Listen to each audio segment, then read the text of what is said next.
So hey, maybe you're like me and have been tab shamed by your staff by being voted the most likely to have the most tabs open on a computer. Got that award last year. So in this video, I'm going to show you how Microsoft Edge is getting rid of the tab shame. So hey everybody, I'm Dr. Craig Engstrom, but you can just call me Craig because I'm an edgy kind of guy. And by edgy, I do mean I use Microsoft Edge, which is a Chromium-based browser. So if you love Google Chrome, you're probably gonna like Microsoft Edge just as much. One of the things that I like about Microsoft Edge, or many things that I like about it, is that it is safer. It is built for AI, has a lot of AI features in it, has shopping options built in. You can earn points and rewards and cash back, lots of really cool things. Really built for accessibility, which is a super bonus.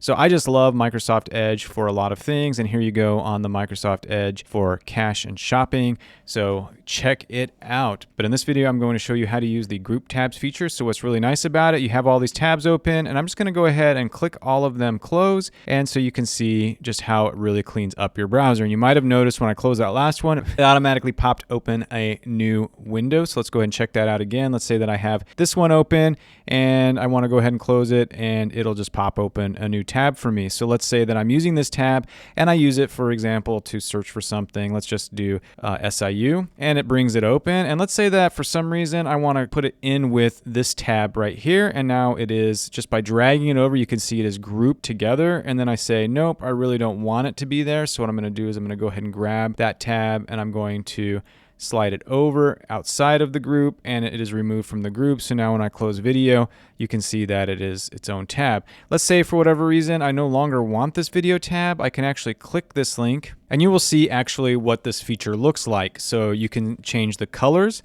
So let's say I don't like this gray color, but I would prefer that it be gold. I can do that, or I can do a blue. So that's really nice. I can pin the tab group, which makes it stay at the top. They're all together. I can do a new tab in a group, so I can just click here and it'll open it up right into the tab. I can, let's go ahead and keep looking at that, or I can open up the entire group in a new window. So for whatever reason I want to clean all of that out, I can now have it in its own window. So this is really great. And actually what I want to do is just go ahead and close that group. It'll keep me in that same browser, but I'm going to close that browser and go back to this one, which is great. So let's say, for example, I want to click this one. I have my email, I have my to-do list, and I have my calendar. Keeps everything organized. I have things for the Center for Teaching Excellence all in its own group that makes it super easy. When I'm teaching class, I can open up a group that I want to use for maybe during the class, just kind of be able to take students through what I want. So how to actually create a group? Pretty easy. Let's say I have this tab open and this one. I can hold down the control key and I could actually do multiple tabs. So I could even do 5 tabs at a time. And I'm going to go ahead then and right click the mouse. I'm going to go here to add tab to a group. And now I can say new group.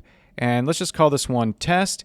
And let's give it this nice blue color here. And now those are a group that I can close. And just to be clear, when I close it out, it will open a new tab for me. So it makes my work just more efficient, keeps my browser nice and clean. One last thing I'll throw in, for whatever reason, you might like the vertical tabs. I'm not a huge fan of it, but I can flip those into a vertical tab and organize that way. But I prefer to have mine not in a vertical tab, so I'm gonna go ahead and turn that off and flips it back there. Well, hey, if you found this video helpful, go ahead and subscribe to my channel. Do like the video, share a comment if you would like. I will be covering more features of Edge in future videos, and until those videos drop, I do hope that you have a wonderful day.